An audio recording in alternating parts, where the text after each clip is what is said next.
नमस्कार दोस्तों, आप सभी का मेरे YouTube चैनल पर स्वागत है। अभिनंदन है। अगर आप मेरे YouTube चैनल पर पहली बार आए हैं तो चैनल को सब्सक्राइब और ये जो पास वाली घंटी दिखाई दे रही है इससे ज़रूर दबाना, जिससे आने वाले वीडियो की नोटिफिकेशन आप सबको सबसे पहले मिलेगा। Today current affair episode number 40, जिसमें हम विश्व, भारत और राजस्थान करंट अफेयर संबंधी बात करने वाले हैं। इसके अलावा अन्य फैक्ट भी देखेंगे कि जैसे इस क्वेश्चन है, इसके अलावा हम अन्य फैक्ट देखेंगे कि जरूर नहीं है कि ये क्वेश्चन है, इसके अलावा ये भी क्वेश्चन छप सकता है। एग्जामिनर के दिमाग पर डिपेंड करता है कि वो कैसे क्वेश्चन उठाता है। तो इसमें हम तीनों ही करंट अफेयर संबंधी देख लेंगे, इसलिए आप सभी को अलग अलग वीडियो देखने की जरूरत नहीं है। इस वीडियो को देख लेना, आपका तीनों का कवर हो जाएगा। अगर आप स्टेट लेवल एग्जाम की तैयारी कर रहे हैं या सेंट्रल लेवल की कर रहे हैं तो ये आप सभी के लिए इम्पोर्टेंट वीडियो बहुत ही जरूरी है। आज का पहला क्वेश्चन है, हाल ही में भारत ने वर्ष 2024 के लिए G20 बैठक की अध्यक्षता किसे सौंपी है। मतलब 2023 में भारत G20 की अध्यक्षता कर रहा है। अब भारत ने नेक्स्ट कौन से देश है जिसे ये अध्यक्षता सौंप दी है। ऑप्शन ए है जापान, ऑप्शन बी है चीन, ऑप्शन सी है ईरान और ऑप्शन डी है ब्राजील। इसका जो राइट आंसर होगा वो होगा ब्राजील। हाल ही में भारत ने ब्राजील को 2024 के लिए G20 की अध्यक्षता सौंपी है। और इसके अलावा हम अब अन्य तथ्य भी देख लेते हैं, जैसे G20 इसमें कुल कितने देश हैं। आपको लग रहे होंगे कि 20 मतलब 20 देश होंगे, तो ये नहीं है। इसमें कुल 19 देश प्लस एक यूरोपियन यूनियन संगठन है, 19 और 20 ऐसे ही G20 बना है। इसके अलावा G20 की 17वीं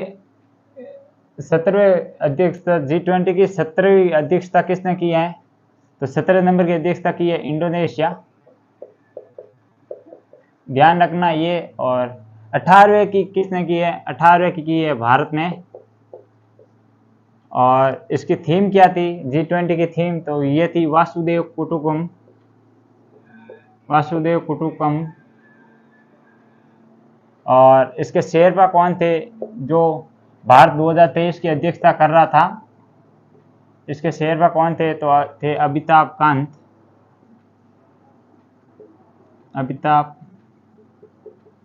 कांत। और इसके अलावा अन्य महत्वपूर्ण फैक्ट भी देखते हैं, जैसे स्टार्टअप 0.2 या 2.0 शिखर सम्मेलन का आयोजन हाल ही में कहाँ पर किया गया, तो इसका आयोजन किया गया गुरुग्राम, हरियाणा में।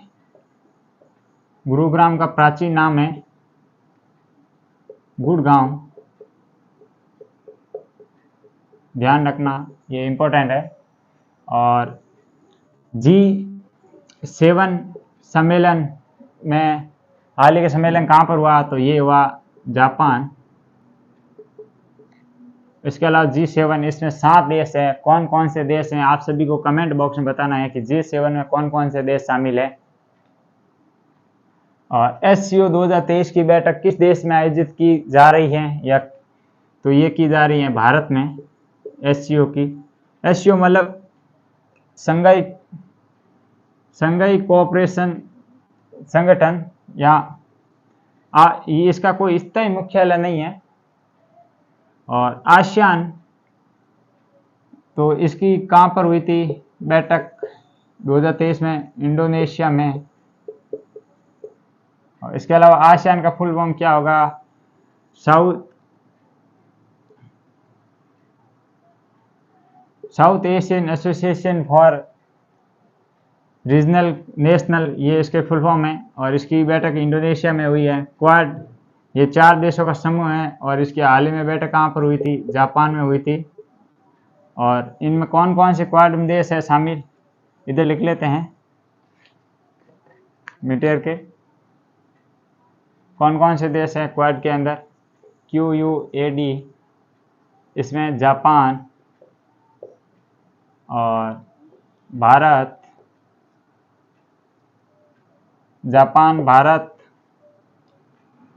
और एक है ऑस्ट्रेलिया, और इसके अलावा एक देश है उसका नाम है यूएसए। इन 4 देशों से मिलकर क्वाड बना है और इसकी संकल्पना जापान के पूर्व प्रधानमंत्री शिंजो अबे ने रखी है। और इनके द्वारा एक एक्सरसाइज आयोजित की जाती है, उस एक्सरसाइज का नाम क्या है? मालाबार। मालाबार एक्सरसाइज इन 4 देशों के मध्य आयोजित होती है। इसके अलावा हम देख लेते हैं, जैसे राष्ट्रकूट वंश का संस्थापक कौन था? तो ये राष्ट्रकूट वंश का संस्थापक दंती दुर्ग था, या दांती दुर्ग था। और इसके अलावा रुचिरा कंबोज कौन है?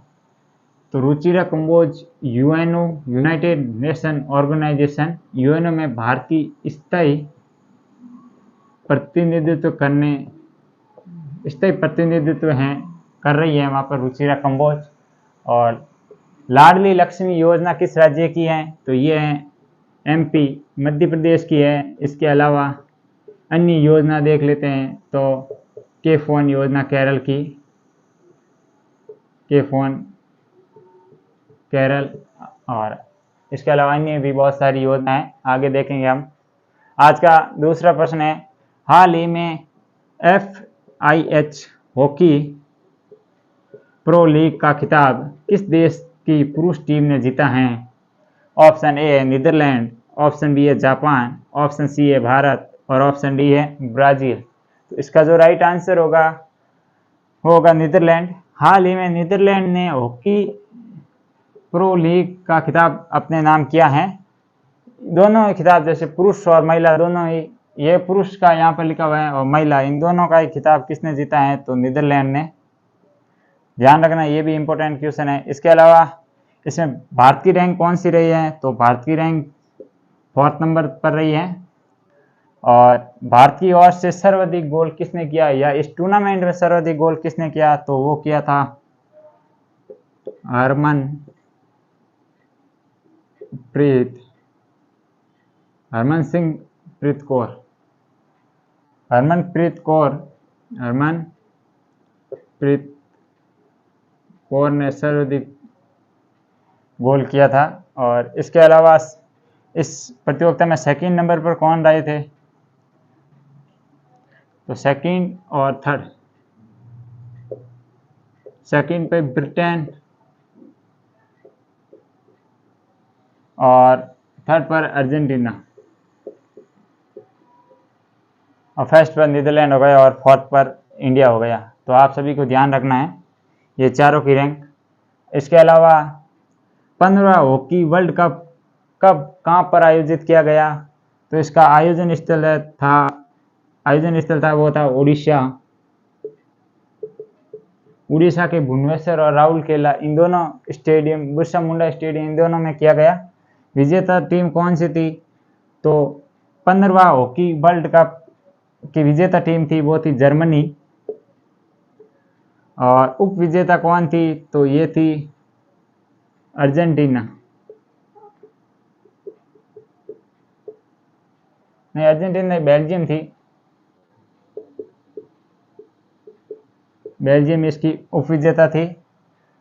आप सभी को ये बताना है कि आर्टेमिस मिशन कब शुरू किया जा रहे हैं, कौन सी देश की स्पेस कंपनी का है, और इसमें कौन कौन शामिल हो रहे हैं, और इसमें शामिल होने वाली पहली महिला कौन है?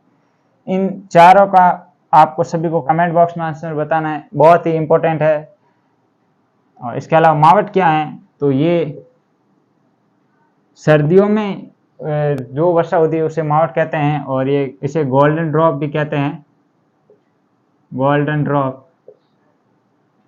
और ये रबी की फसल के लिए लाभदायक हैं, रबी की फसल के लिए लाभदायक हैं। और इसके अलावा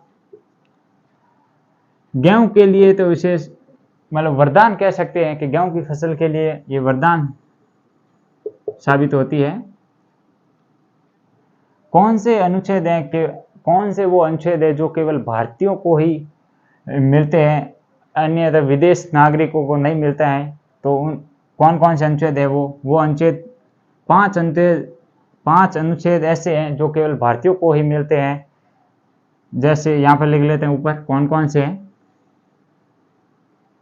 नंबर 1 पे हैं अनुच्छेद 15, नंबर 2 पे हैं अनुच्छेद 16, 3 पे है अनुच्छेद 19, 4 पर है अनुच्छेद 29 और 5 पर है अनुच्छेद 30। ये 5 अनुच्छेद है जो केवल भारतीयों को ही मिलते हैं, ध्यान रखना।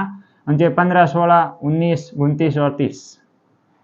और ऑप्टिकल फाइबर ये किस सिद्धांत पर कार्य करता है? तो ऑप्टिकल फाइबर है वो TIR टोटल इंटरनल रिफ्लेक्शन, मतलब पूर्ण आंतरिक परावर्तन जिसे कह सकते हैं, उस पर ऑप्टिकल फाइबर काम करते हैं, जिससे ये नेट का कनेक्शन है, ये सब इसी से चलते हैं। और इंद्रधनुष किस पर कार्य करता है या किस से बनता है? तो वो भी TIR टोटल इंटरनल रिफ्लेक्शन। देखिए हमने इस 2 क्वेश्चन के अंदर कितनी जानकारी इकट्ठा की है। अगर ऐसे ही लगातार प्रयास करते रहें तो वो दिन दूर नहीं जब हम सभी का सिलेक्शन होगा। आज का तीसरा प्रश्न है, हाल ही में गुणवत्तापूर्ण शिक्षा उपलब्ध कराने के लिए प्रोजेक्ट रेल, क्या नाम है? प्रोजेक्ट रेल किस राज्य द्वारा प्रारंभ किया जाएगा?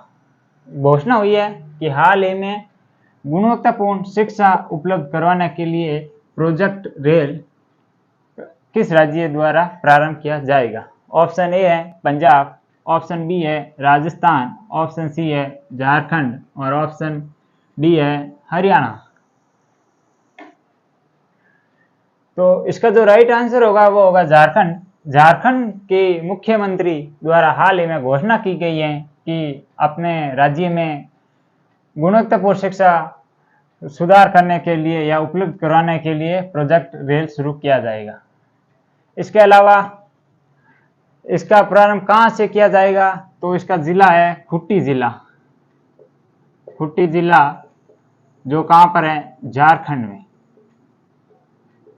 और इसका उद्देश्य क्या है? मैंने बताया है कि गुणवत्तापूर्ण शिक्षा जैसे या क्वालिटी या गुणवत्तापूर्ण शिक्षा, यही इसका उद्देश्य होगा ये। और इसके अलावा झारखंड में अन्य कौन से प्रमुख महोत्सव है वो भी देख लेते हैं। जैसे सावणी मेला जो हाल ही में झारखंड में भरा था। कहाँ पर भरा था? झारखंड के देवर जिला, देवर जिला झारखंड।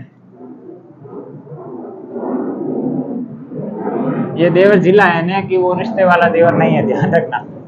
और सरुल फेस्टिवल ये कहाँ पर है? तो सरुल ये भी मनाया गया झारखंड में ही,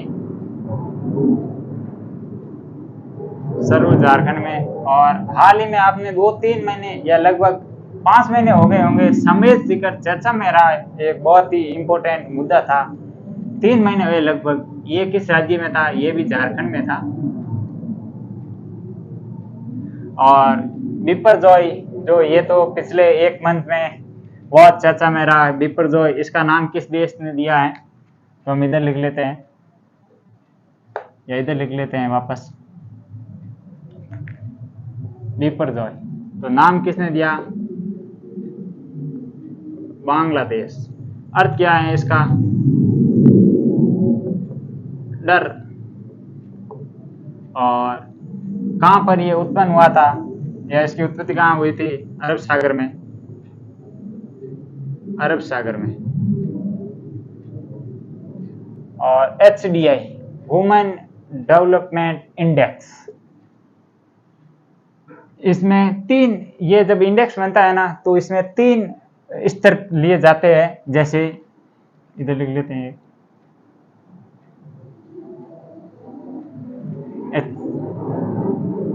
HDI ह्यूमन डेवलपमेंट इंडेक्स 3 स्तर। जैसे एक है साक्षरता, 2 नंबर है जीवन प्रत्याशा और 3 नंबर है प्रति व्यक्ति आय, प्रति व्यक्ति आय। ये 3 स्तर लिए जाते हैं। और फिर HDI निकाला जाता है। और ये कौन सी संस्था जारी करती है? तो ये करती है UNDP, United Nation Development Programme, इस संस्था के द्वारा जारी किया जाता है। और इसके अलावा लावणी नृत्य किस राज्य का प्रमुख नृत्य है? तो ये है महाराष्ट्र। और महाराष्ट्र के CM कौन है? एकनाथ शिंदे। और स्वच्छता के मामले में महाराष्ट्र का एक जिला है, कौन सा है, जो कि 1 लाख से कम जनसंख्या, प्रश्न ध्यान से देख लेना, 1 लाख से कम जनसंख्या में ओवरऑल देश में प्रथम स्थान पर रहा। 1 लाख से अधिक तो वो इंदौर है, मध्य प्रदेश, स्वच्छता केंद्र। पर आपको ये बताना है कि 1 लाख से कम कौन सा है जो ओवरऑल देश में प्रथम नंबर पर रहा है। और ओणम कहाँ का है? ये है केरल का। और पोंगल ये है तमिलनाडु का। तमिलनाडु, ये बहुत बड़ा महोत्सव होता है पोंगल या उत्सव। और अट्टुकल पोंगल है, वो है केरल का। और लकड़वाला समिति का संबंध किससे है? तेंदुलकर समिति, लकड़गार समिति, इनका संबंध किससे है? तो इनका संबंध है गरीबी से है। इन्होंने ही बताया कि गरीबी की रेखा कितनी होनी चाहिए, किस स्तर से नीचे के गरीब होंगे और उससे ऊपर के गरीब नहीं होंगे। जैसे आपने नाम सुना होगा BPL और APL, बिलो पॉवर्टी लाइन और अपोर पॉवर्टी लाइन, नाम तो सुना ही होगा आपने। इसके अलावा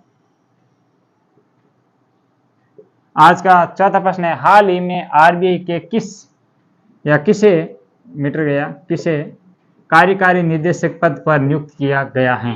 ऑप्शन ए है मुकेश कुमार, ऑप्शन बी है कृष्णा माथुर, ऑप्शन सी है पी वासुदेवन और ऑप्शन डी है अर्जुन देव। तो इसका जो राइट आंसर होगा वो होगा पी वासुदेव। हाल ही में पी वासुदेव को RBI का कार्यकारी निदेशक नियुक्त किया गया है। अब हम आज RBI के बारे में संपूर्ण जानकारी जान लेते हैं कि स्थापना कब हुई थी और इसके अलावा किस अधिनियम के तहत हुई थी, प्रथम गवर्नर कौन थे, वर्तमान में कौन है, कौन से नंबर के हैं, ये पूरी डिटेल हम इस क्वेश्चन में देख लेते हैं। जैसे RBI किस आयोग द्वारा RBI के गठन हुआ, तो हम इधर ऊपर ले लेते हैं RBI का संपूर्ण विवरण ताकि आप सभी को क्लियर दिखाई दे। RBI कौन से आयोग से इसकी स्थापना हुई, तो ये था यंग हिल्टन आयोग था और इसे ईसाई आयोग भी कहते हैं। इसके द्वारा RBI की स्थापना का प्रस्ताव लाया गया।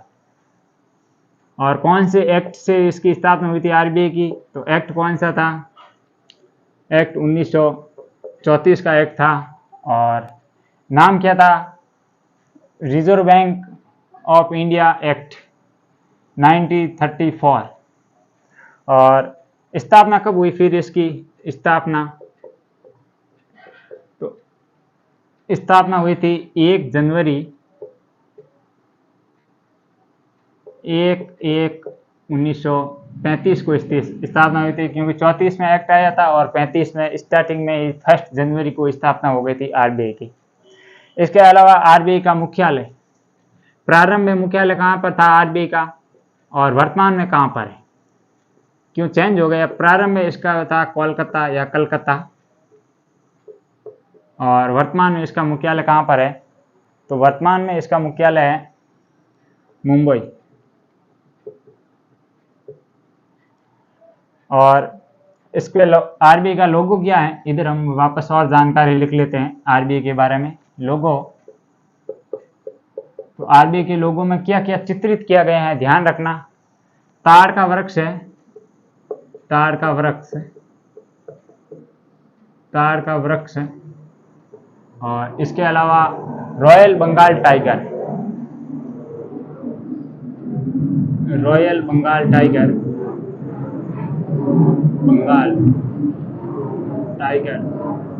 ये लोगों में देखा आपको ध्यान से देखना लोगो RBI का।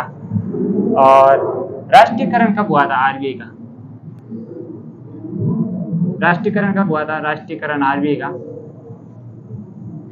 तो RBI का राष्ट्रीयकरण हुआ था 1949 में। आरबीआई का राष्ट्रीयकरण हुआ था। और फर्स्ट गवर्नर जनरल आरबीआई के कौन थे?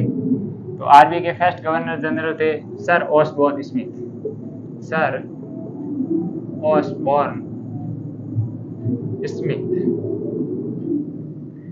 और प्रथम भारतीय गवर्नर जनरल कौन थे आरबीआई के? तो सीडी देशमुख।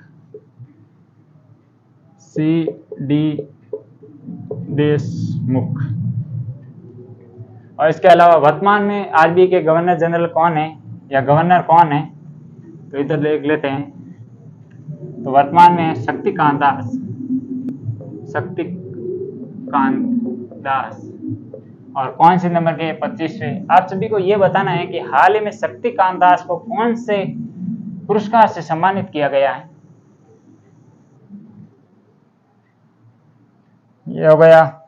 और वर्तमान गवर्नर जनरल हो गया। भारतीय बास्केटबॉल संघ के अध्यक्ष कौन है? तो ये हैं अवल अर्जुन। इसके अलावा सीवीसी कौन है? तो ये हैं परवीन सूद। और यूपीसी के अध्यक्ष वर्तमान में कौन है? तो ये है मनोज सोनी। और सीवीसी कौन है? मतलब सेंट्रल विजिलेंस कमीशन, ये कौन है? तो ये प्रवीण कुमार श्रावस्त।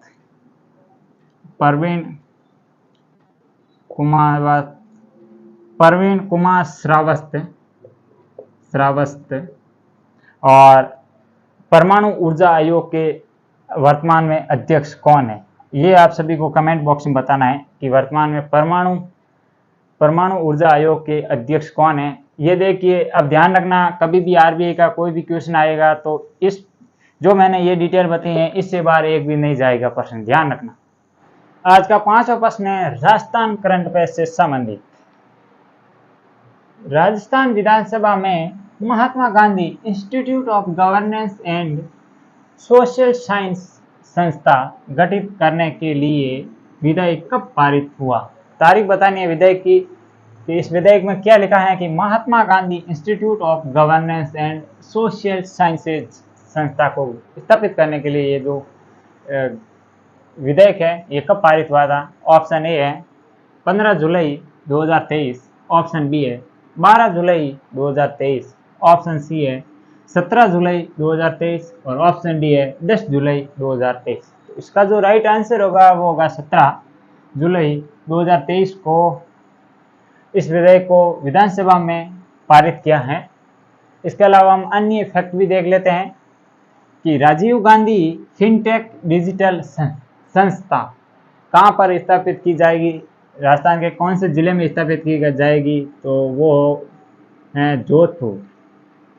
और ये किस पर आधारित है? एआई, आर्टिफिशियल इंटेलिजेंस, जो कि फ्यूचर के अंदर तकनीक है, अभी से स्टार्ट हो गई और फ्यूचर में चलेगी, उस पर आधारित है। और इसकी स्थापना कहाँ पर की जाएगी? जोधपुर में। इंपॉर्टेंट है, ध्यान रखना, 1-2 बार एग्जाम में आ गया है ये क्वेश्चन। और Mahatma Gandhi institute of governance and social sciences घोषणा कौन से बजट में हुई थी? तो बजट 2021-22 में इसकी घोषणा हुई, जो अब जाकर विधेयक पारित हुआ है। और इसके अलावा इस समिति कौन सी समिति से इसकी मतलब किस समिति कौन सी थी जो इसकी सिफारिश की थी? तो समिति का नाम बताना है। इसकी समिति थी, इधर लिख देता हूं मैं समिति, तो वो थी देव स्वरूप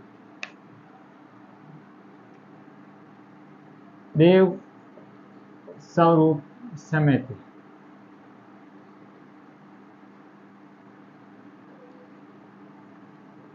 देव स्वरूप समिति थी। इसके अलावा इसमें यही ध्यान रखना है कि इसकी समिति कौन थी। अगर क्वेश्चन आएगा तो इस समिति से संबंधित आएगा।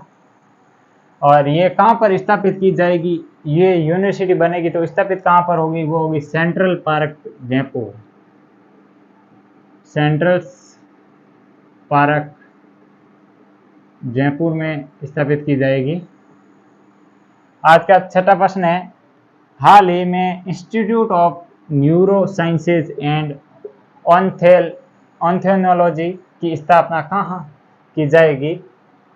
कि इंस्टीट्यूट ऑफ न्यूरो न्यूरोलॉजी है ना, आप सभी को ये बताना है कि न्यूरोलॉजी में किसका अध्ययन किया जाता है। न्यूरो साइंसेज एंड ऑप्थेल्मोलॉजी की स्थापना कहाँ की जाएगी। ऑप्शन ए है doctor SN medical college Jodhpur.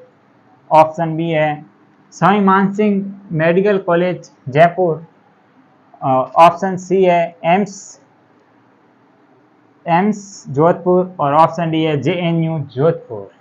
तो इसका जो राइट आंसर होगा वो होगा option number B, Swami Mansingh medical college Jaipur में इसकी स्थापना की जाएगी। Institute of neuro sciences and ophthalmology की स्थापना की जाएगी। इसके अलावा एसएमएस जयपुर, इससे रिलेटेड बहुत फैक्ट है, तो हम इधर लिख लेते हैं एसएमएस जयपुर को। इधर से हम ये बिटियार लेते हैं, हटा के वापस दूर से लिखते हैं यहाँ पर, क्यों ये एसएमएस जयपुर है वो बहुत इंपॉर्टेंट है एग्जाम की दृष्टि से। एसएमएस जयपुर, इसकी फुल फॉर्म है स्वामी मानसिंह मेडिकल कॉलेज जयपुर, या स्वामी मानसिंह हॉस्पिटल है जो कि जयपुर में है। इसके द्वारा पहला तो हार्ट ट्रांसप्लांट किया गया, हार्ट ट्रांसप्लांट किया गया। और ये एक नंबर फैक्ट है। 2 नंबर फैक्ट है कि यहाँ पर राज्य का सबसे ऊंचा ओपीडी टावर स्थापित किया गया है, ओपीडी टावर।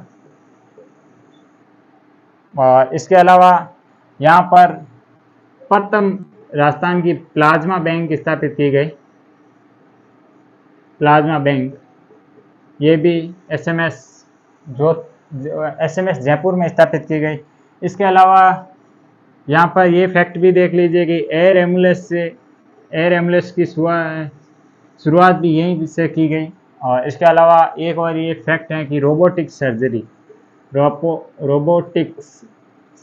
की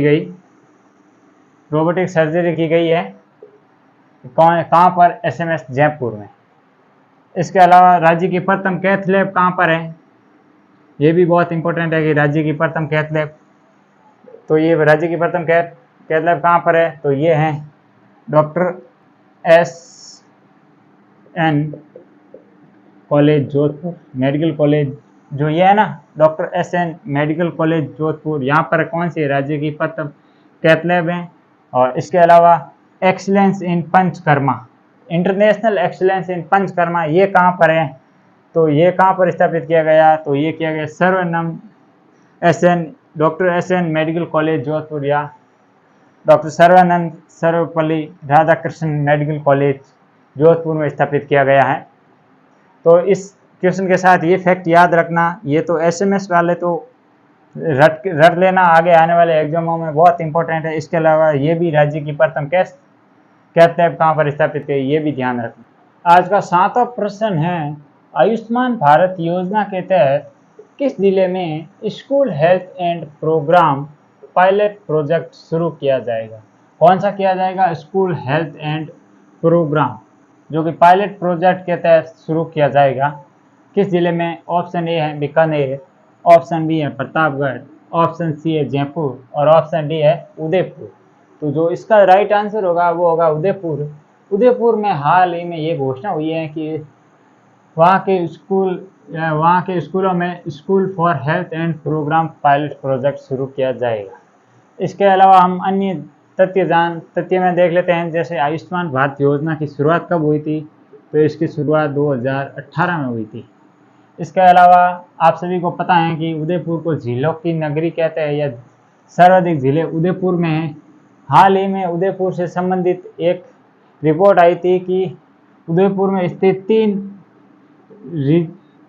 रिसोर्ट को देश के टॉप 5 में जगह मिली है, प्रथम पर, सेकंड पर और थर्ड पर ना, दूसरा, तीसरा, चौथा ये लगातार मिले थे। उदयपुर में स्थित होटल थे। अगर आपको याद है तो इन तीनों होटलों के नाम बताने या रिसोर्ट के नाम बताने हैं। इसके अलावा आज का 8वां प्रश्न है, पहली सरकारी सैनिटरी नैपकिन फैक्ट्री कहाँ स्थित हैं जहाँ पूर्णतः महिला द्वारा संचालित होगी। इस प्रश्न में यह कहा गया है कि सरकार की ऐसी कौन सी पहली सैनिटरी नैपकिन फैक्ट्री है जिसकी पूर्णतः प्रबंधता या संपूर्ण कार्य देख रेख वो महिलाओं द्वारा किया जाएगा? तो वो कहाँ पर स्थित है? Option A Hanumangarh, option B है श्रीगंगानगर, ऑप्शन सी है सीकर और ऑप्शन डी है जोधपुर। तो जो इसका राइट आंसर होगा वो होगा श्रीगंगानगर।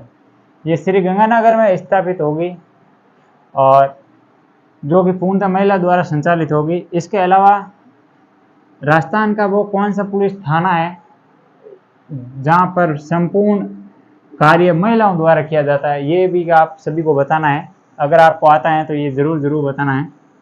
और राजीविका, इसका राजीविका का पूरा नाम होता है राजस्थान ग्रामीण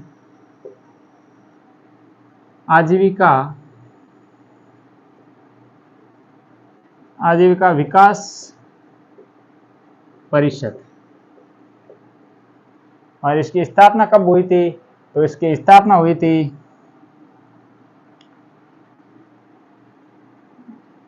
6 अगस्त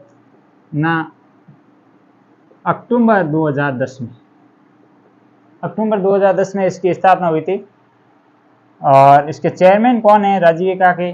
तो राजीविका के चेयरमैन होते हैं सीएम, जो मतलब राजस्थान का सीएम वर्तमान में जैसे श्रीमान अशोक गहलोत है, तो इनके राजीविका के चेयरमैन है। और एग्जीक्यूटिव चेयरमैन कौन होते हैं? तो ये मुख्य सचिव जो कि वर्तमान में श्रीमती उषा शर्मा एग्जीक्यूटिव चेयरमैन है या मुख्य सचिव इनकी, जो मतलब राजीविका की महिला सम्मान निधि।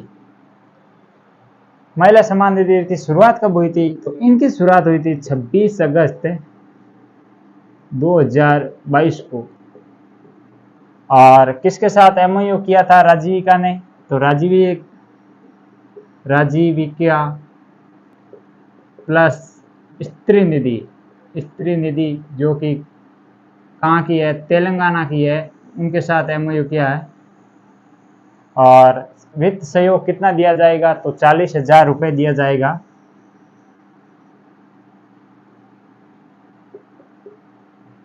दिया जाएगा। और जो ये पहली सरकारी सैनिटरी नैपकिन फैक्ट्री है, इसका उत्पादन कितना है?